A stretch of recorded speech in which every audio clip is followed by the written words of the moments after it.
ГСП онлайн. Городские новости сейчас. Суббота, 10-я школа, учебное заведение, отмечает двойной юбилей. 50 лет с того момента, как в 1968 году переехали в кирпичное здание. И еще более знаковую цифру – 65 лет с момента образования школы. В 1953 году это была семилетка с печным отоплением. Сегодня сложно представить те времена, особенно когда смотришь на трехэтажное здание.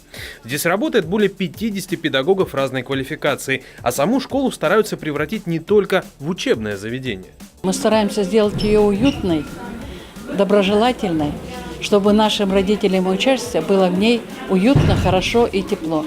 Поэтому весь коллектив, и я в том числе, делаем так, чтобы пришли как будто в свой родной дом.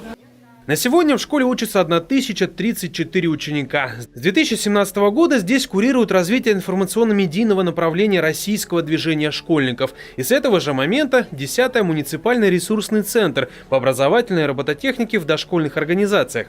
Ученики учатся в одну смену, получают образование с 1 по 11 классы. Школа преимущественно направлена на развитие технических аспектов детей. Но, к счастью, это вовсе не подразумевает, что здесь нет места творческой жилке.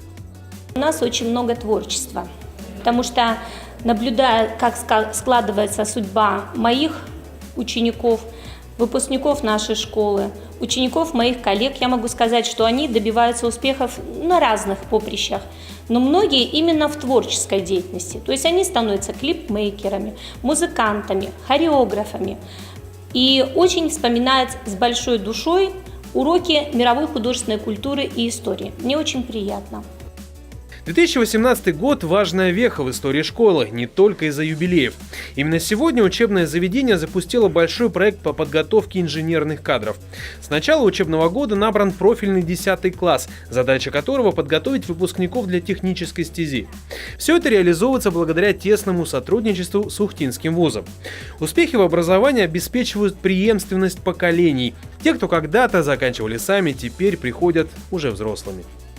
О школе остались только хорошие воспоминания. И я училась здесь с 1 по 11 класс. Первый учитель Рейтман Ирина Юрьевна у нас была, с 5 класса Сухопарова Светлана Леонидовна. Вот, сейчас у меня ребенок ходит в 10-ю школу, во 2-й В-класс. Поэтому посещаю я, в принципе, часто. За сухим языком статистических выкладок не хочется потерять главного.